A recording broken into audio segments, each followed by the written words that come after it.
Sinead. Very nice to Yeah, it's really lovely nice to be have you. here in this beautiful room with this fabulous atmosphere. So I wanted first of all to talk to you about, as we always do, about your choice. So the Les Murray poem. It's interesting you have an Australian and American poet, but perhaps let's start with Les Murray's poem. Yeah, sure. So the Mollusk poem is from his 1994 collection, Translations from the Natural World. And I picked this because that was the collection that really changed my life, I think, as a writer. For those of you who don't know it, the middle bit of the book, of which Mollusk is one of those poems, he takes an animal or a plant from Australia and he creates a language for that being. Mollusk, the voice is very much descriptive and outside of the snail, but he has still created a very snail-like line. I mean, you can almost see the trail of spit that follows that poem down from the start to the end, and it's a single sentence because snails don't take footsteps, and and then you've got all the S's and the sliding, but you've also got that wonderful line, pop shell in its nick of dry. And it's just such inventive use of sound and language and form, and all of those things came together in a poetry which was not confessional or personal in any obvious sense. And I was really impressed by the rigor of the challenges that he set himself as a poet. And I read him exclusively for many years in my middle 20s. He was really the only poet that I read. And I found a cornucopia in his work that was endlessly instructive. So good, I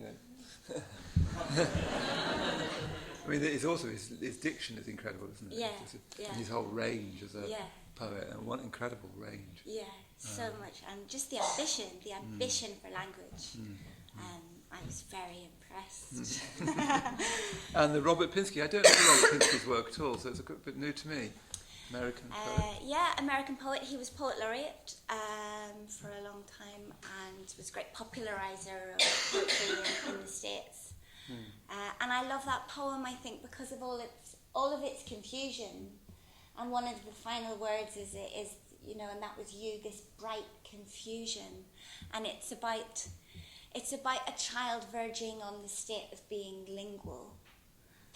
And I think that's a fascinating state of consciousness to explore for anybody. But, that question of how do you think if you don't have a language with which to think? And what does thought look like before that language is set? So identity and language are completely confused through that poem, through the knowledge of, or through the apprehension of, not what snow is, but what the word snow does when you acquire it. So I love that poem for all of those interlacings. So whilst we're on it, I couldn't help but ask you about, because of course so the last part of the 20th century is dominated by Irish poetry. Really, it seems to me, the great poets are really it seems to be all you need to do to write wonderful poetry is be Irish and have a pen and a notepad. But you've got Heaney, Mahan, of course, Longley. You've got Maeve McGuthian. You've got this, particularly those three. Mahan coming from Belfast as well. Longley living in Belfast now. I wondered whether you suffered the anxiety of influence. Did you feel them breathing down your neck because you're very much the next generation of poets? No, I never did. I always felt, wow, what a place to come from and be interested in poetry. It was all there. And another person you didn't mention who I think is an extraordinary Belfast poet is Kieran Carson. Oh, yes, yeah. And I think his collection, Belfast Confetti, is really the collection about the Troubles that's ever been written. And the great insight of that book is about the damage done to language as well as to people and to buildings, and what happens in that maelstrom of conflict. So yeah, it's a very, very rich place to be from if you are interested in poetry. And I've many experiences of sitting where you're all sitting now and just, you know, hearing extraordinary work coming from my home place. Yeah. Incredible. I mean, I wanted to start with you know, talk about your own life. And I wanted to start with your grandparents. There's this lovely poem on balance called The Singing Gate, which seems to be one of the key poems in the collection from my sense. And you describe one of your grandparents as being an enemy of the state, and it reminded me, we were chatting earlier about your poem, The Party Bazaar in Parallax. So, and then, you know, I'm very aware of that lovely sequence again, I think a key sequence in the collection, Collier, which I thought was just wonderful, again, about your grandparents. So I thought we may as well start with your grandparents and work our way to you. Yeah, okay. Well, On Balance is interesting because there's two long poems about each of my grandfathers, so my maternal grandfather and my paternal grandfather. And my mum's English. She was born in Nottingham and she grew up in a mining village just outside of Chesterfield in Derbyshire. Her father was a coal miner. He was born in the previous century. And, you know, had an absolutely dreadful life. You know, worked for the longest hours, for the worst pay, in the worst possible conditions, had a terrible pit accident, as so many of them did, got no compensation, was old before he was old.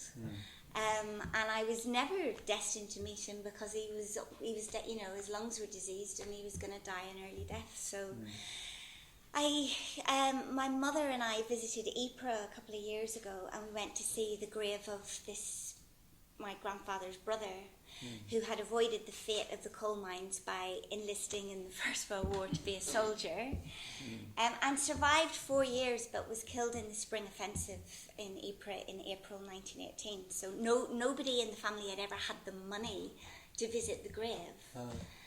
So he'd never been visited in all that time. So my mum said she was going to go and find his grave, and I said I would go with her, and we did, and it was beautifully tended. We thought we were going to have to do cleaning of the grave, but the War Graves Commission, the work that they did is totally extraordinary. It was absolutely immaculate, and it had always been immaculate.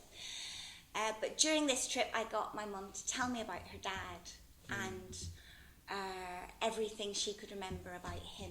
So I just then wrote it down, and he, like so many coal miners of his generation, his life when he wasn't working was divided between the allotment and racing pigeons.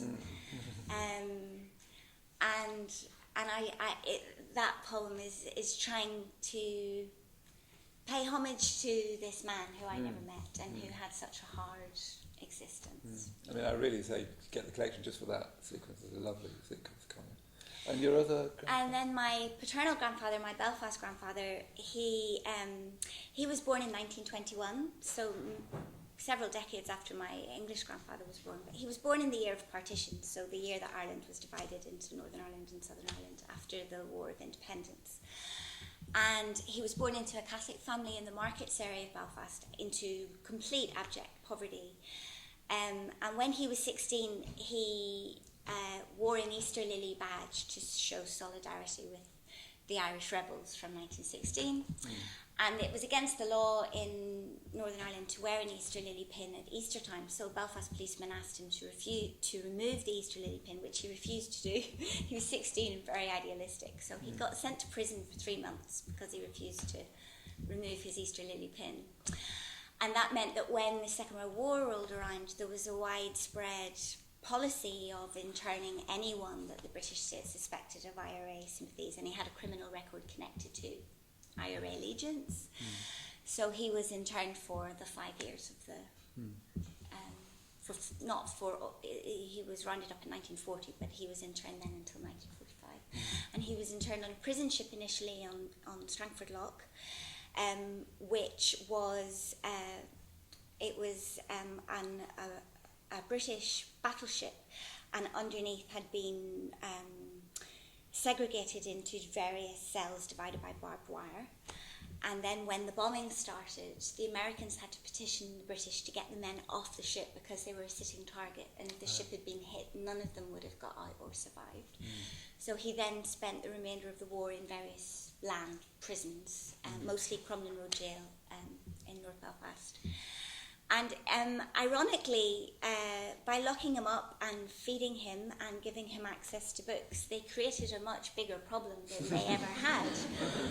Because he read Connolly, that was a natural person to read if you're interested in Irish Republican history, the socialist writings of James Connolly. But that progressed to Marx, and then when he was in prison, he gave up his allegiance to armed Irish republicanism completely and became communist. And was a communist all his life. He died last January, and was honoured several times by the Soviet Union for his stalwart services to the party cause abroad, with all paid expenses, holidays in the Soviet Union and the Black Sea with his family. And he was in the Politburo, he met Gorbachev, he was sent to Afghanistan when Afghanistan was under Soviet occupation. And he kind of had this amazing life that left-wing politics enabled him to have. But he was completely unreconstructed at the same time, you know. So he never, 1989 it was like it had never really happened, and he didn't engage with the ethical dimensions of that allegiance. And my parents, I mean, I was brought up in the Communist Party. Both my parents were in the Communist Party. The Party Bazaar is about that childhood, Yes, of course. that strange childhood in Belfast in the middle of the Troubles, where we were neither one thing or the other, but we were, you know, fighting for the revolution. And when 1989 happened, you know, I think, particularly my father, you know, there was a lot of soul searching about what they had been complicit in terms of the Soviet project. But there was none of that from my grandfather. I think he couldn't detach himself from what had given him an entire reason for living. Of course, yeah. And then let's move from there to your parents, because you dedicate the On Balance to your three parents. And that, you know, of course, one has to say, what could you say? Yeah, so can you talk us through there's that? a balancing act in the dedication itself. But my parents got divorced when I was in my very early 20s, 2021. And then the third is my lovely stepmom, my dad's wife, who's been fantastic and who's a great grandparent to my children. And I wanted that dedication to be an act of generosity towards her. Yeah, that's lovely. That's lovely. And I thought, yeah, let's start carrying on by saying a little bit about the world you grew up in. You know, you grew up in Belfast. We were talking earlier when you lived just outside Belfast. You know, what was it like then growing up in that? Because you were growing up in the Troubles and so on. So, yeah, I thought we'd been to hear that world. Yeah, I think in some ways it was very sheltered. People got on with it. The Troubles was something that happened on the news, or you would hear bomb explosions. And you would know they were a bomb, but it very rarely came close. And again, my family were living in this complete alternate reality, so their reality was just so different from everybody else's in school, or you know. And I became aware that there was a sort of a schism opened between the reality in my family and over our dinner table, and what reality in Northern Ireland was like for everybody else, who were living very segregated lives into very separate and hostile communities. Indeed. Staying with your family for a minute, you know, reading Parallax, I reread it just recently. It feels very much a childbirth collection. It sort of shines with that, it seems to me. I'm particularly struck by that poem, A Matter of Life and Death, which, you know, I've heard you read. And the lovely sequence in Parallax about your daughter, which is a lovely sequence. And On Balance continues that, doesn't it? You know, I was delighted with your poem Nativity and My Life According to You. We were just talking about that earlier. Generation, you know, family and history are recurring themes, aren't they? And those three things going together somehow, generation, family and history. I wonder whether you could say something about those three. They're kind of things I circle around over and over and over again. So my poem, A Matter of Life and Death, in Parallax, it's true, but it's such a brilliant coincidence that I would have had to have made it up had it not been true. But when I was going into labour with my first child, I was at home and I turned on the television, and the Powell Pressburger film, A Matter of Life and Death, was on the television. For those of you who don't know this film, it's divided into a present tense, here and now, which is in glorious Technicolor, and then an afterworld, and the afterworld is all in grey, and it's ruled by women. And there's this huge marble escalator that connects this world and the afterworld. So I was about to have a baby, and I was watching this film that was divided between this world and another world, and my granny features really. My English granny, she had always said, I was very close to my English granny, and she'd always said, oh Sinead, when a new life comes into a family, an old life goes out. I've seen it many, many times. So around the birth, particularly of first children in families, someone is going to die. You know, someone of the older generation will often die at that point, or very close to that point. And when I fell pregnant, I thought, oh, who's going to die? And I wondered if it was going to be my granny. And it was my granny. So I was with her right up until 4 weeks before the birth, and then she died very suddenly. So that poem was about all of those things in a kind of long-lined sprawly poem. But The Singing Gates is a very similar sort of poem. Yes, that's what struck me. They relate to each other, don't they? They absolutely do, but this is the paternal line rather than the maternal line. So the baby I was having in A Matter of Life and Death is now 8 years old, and we're walking on the Belfast Hills, and I'm remembering my grandfather's life. And I suppose I'm very aware of being a kind of hinge between the generations. And I'm very aware of being alive for a very short period of time, and there being a world or worlds around this world that we come in from and that we go back out to. But I don't know anything more than that. It's mysterious to me. But I do get the sense that this room, this life is like being in a temporarily lit room. And so all of those things definitely inform the poems that I write. I mean, going back to The Singing Gate, which I do feel is a key poem of Unbalance, which seems to be a form of your own almost, that goes, that and A Matter of Life and Death, a kind of double poem where you're telling one story backwards and one story forwards, yes, as it exactly. were. Like and again, that's a hinge, like a hinge, isn't it? Yeah. It's a hinge between these two generations. And the access to history that the older generations give you, and the purchase on history that the next generations offer you in retrospect as well. All of those things are very interesting to me. Yeah. And they come back in different forms. And they come forms, back. They come back over and over. Yeah. I mean, it slightly reminded, when I was reading On Balance, it slightly reminded me of that feminist dictum that we used to say, which is the personal is political. And I was thinking, in your case, it felt like the personal is historical. It's almost as if that could be sort of a description of some of your work, is that the personal is historical. So you seem to want to, very much talk about the child and the growing child and a new consciousness and their new perception. And you want to say, and it's historical, it's part of history. Yes. I mean, I'm fascinated by history. And I think I want to say that not only the personal is historical, but history is personal. And I like inhabiting bits of history. What do you mean by history being personal? Well, I like personalising corners of it that haven't been illuminated particularly. So one of the other poems in On Balance is about a woman from County Antrim called Lillian Bland. And I hadn't heard of Lillian Bland, and the book is really, there's lots of engineering in this book. There's poems about, there's a poem about the Titanic, and there's poems about these big kind of mathematical, gravity-defying structures. And then my lovely husband was saying to me, oh, have you heard of Lillian Bland? I mean, has anyone in the room heard of Lillian Bland? No. She wasn't bland. She was anything but bland.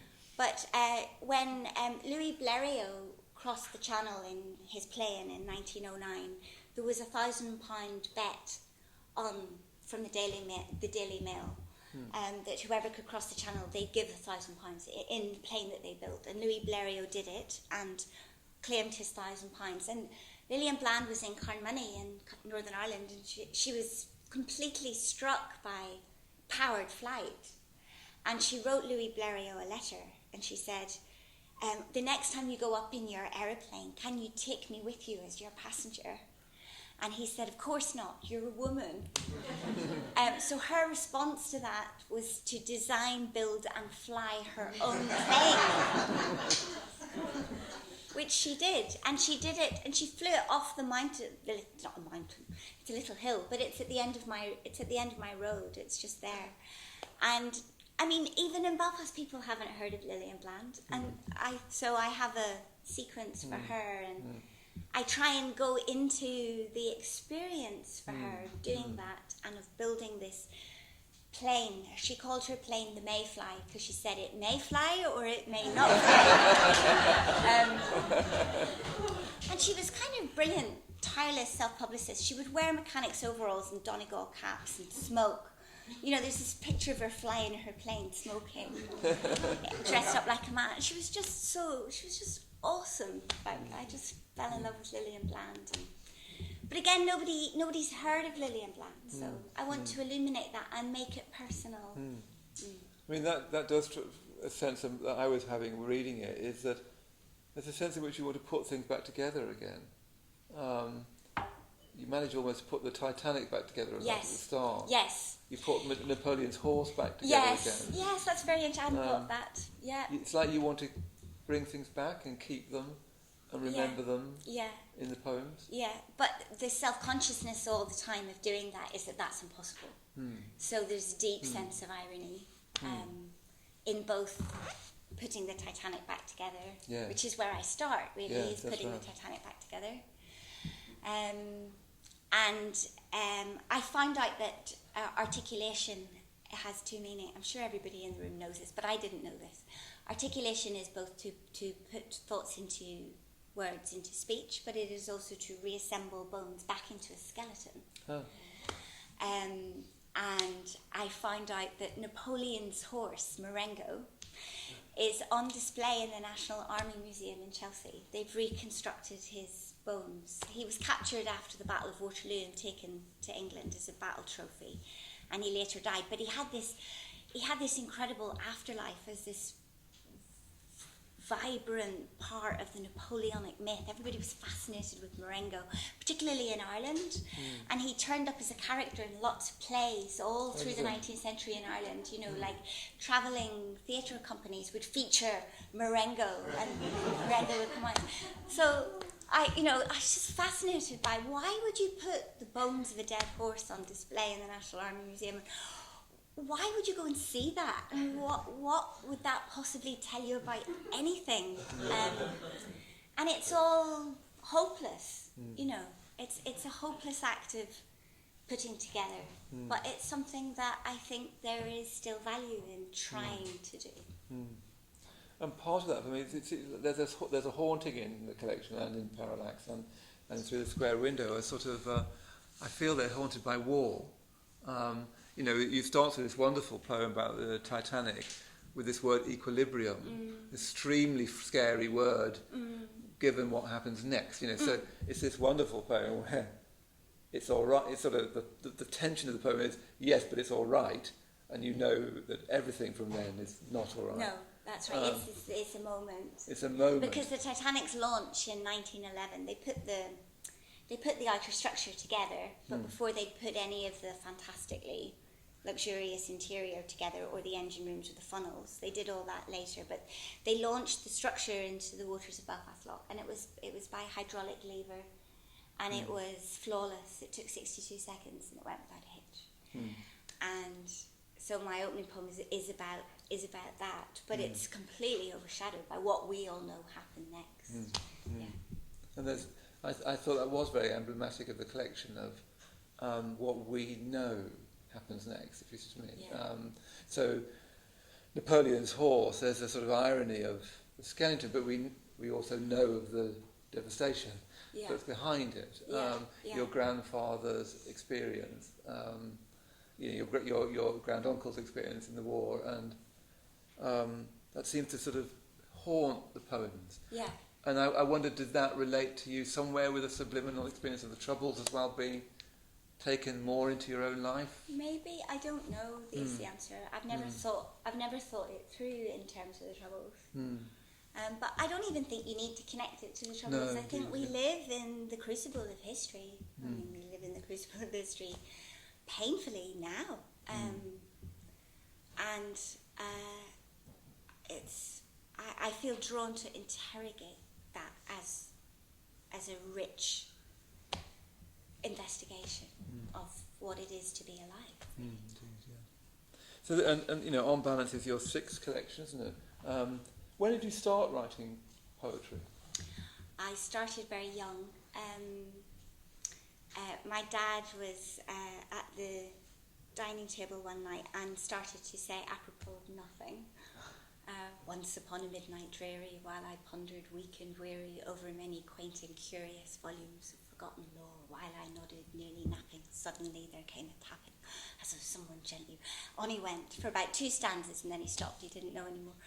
And that was, I think I was 10, and that just, what is that? And it was just like magic in my brain. It was like alchemy. It was physiological. It arrested everything. I'd never come across anything that did that to my brain as something, language that's been alchemically charged by rhythm and rhyme in that way. So that was me. I was going to be a poet from when I was 10 years old, and I never wavered. Yeah, indeed. And why do you keep doing it? Why are you still writing? What touches you now? What moves you to write now? I spend a lot of time not writing. I'm a fan of not writing. So I will write typically in a very concentrated burst. I mean, partly determined by the fact that I have a job in a university and I do a lot of teaching, and I find it very difficult to write while I'm doing other things. But it's good. I quite like, Never mind 2 children. Not 2 children, yeah.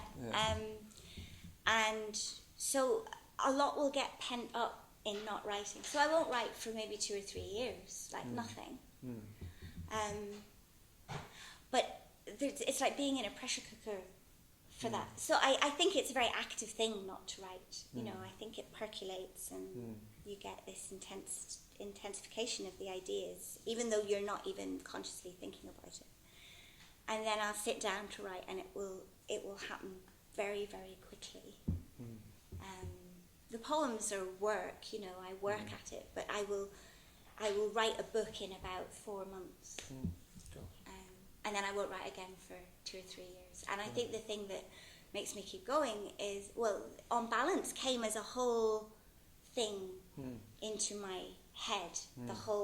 The title, not the individual poems, but a kind of pre-language understanding of how I wanted this book about balance to work. And the kinds of things I wanted it to say and the kinds of things I wanted it to be about. So I was sitting with On Balance for 2 or 3 years before I wrote any of it down. And what was I going to say about it? I've forgotten. This to me all the time now. I think it's to do with my age. What was I going to say? Oh gosh. Oh, never mind.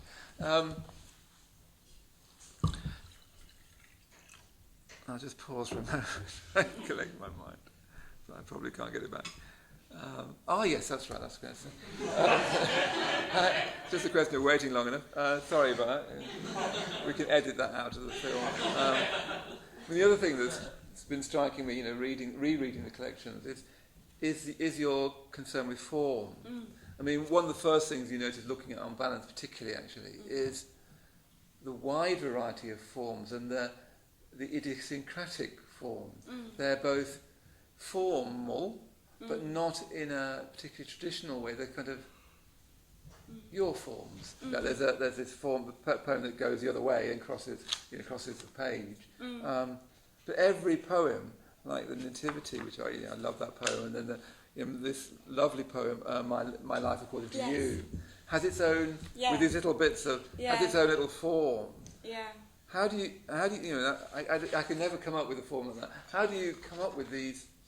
They're very particular. Swing. It's a swing that happens at the end of the stanza. So you swing across and then you swing back. It's like the language. I'll just show people what I'm talking about. Sorry. So this is a poem I'm going to read later on, and it's My Life According to You, and it's in the voice of my daughter telling me my life story when she was 6, and she's really exuberant. She's still really exuberant. She's 8 now, but she hasn't toned down her exuberance. But at 6, it was like really exuberant, and so. I'm really interested. I am obsessed. I mean, really interested is just an understatement. I am completely obsessed with the dynamic interplay between form and content. That's my thing. That's what really makes me excited, is the articulacy of form. Before you even put a word on the page, how articulate poetic form can be in terms of substantiating or even complicating what you are saying with the words themselves. So I wanted to have each stanza like a roll, because she just sat down and went, and blah, blah, blah, blah, blah, this roll of language. But in order to sustain that, you need it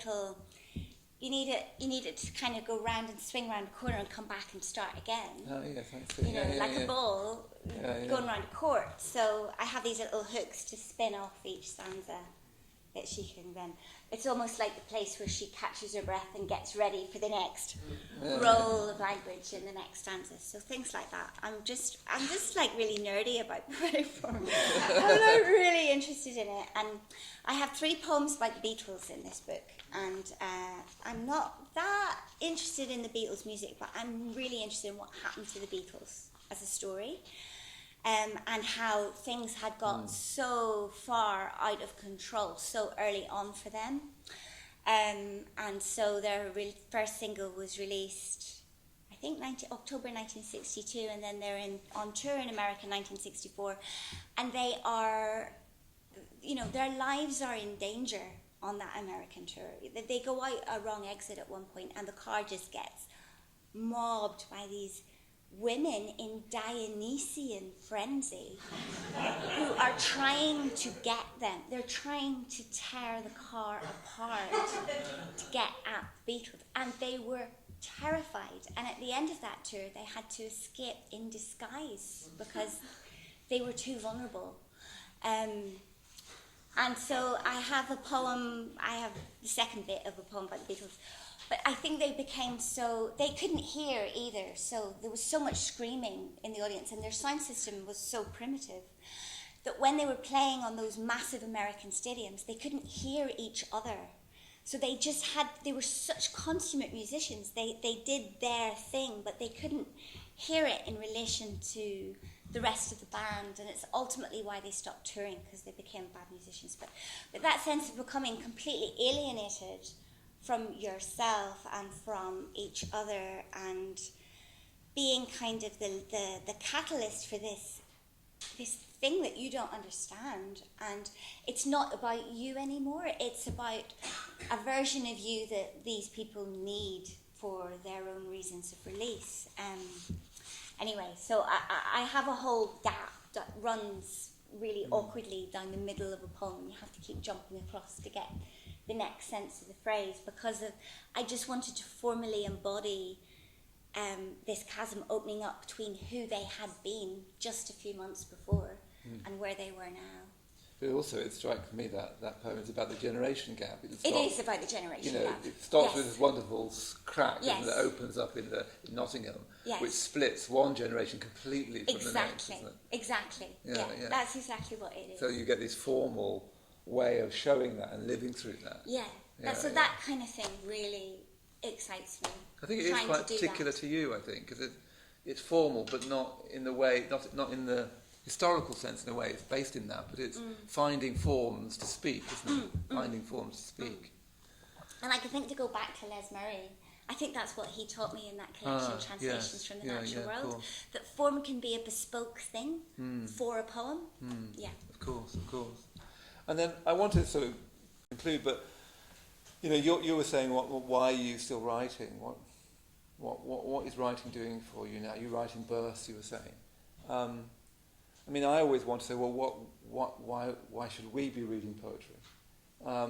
Poetry seems ever more of a niche market, doesn't it? Yeah. I mean, one of the sad things about some of the wonderful poets I've been interviewing, it wasn't long ago that I interviewed Michael Longley, and I remember you talking about his collection, The Weather in Japan, before you went to Japan. And it seems really quite tragic that he should be read as much as Colm Tóibín or as any novelist, any Irish novelist.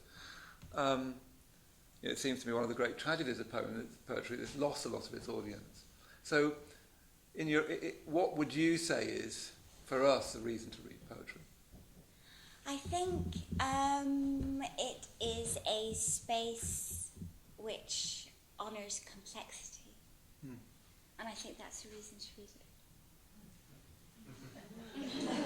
That's a great place to finish. Thank you very much.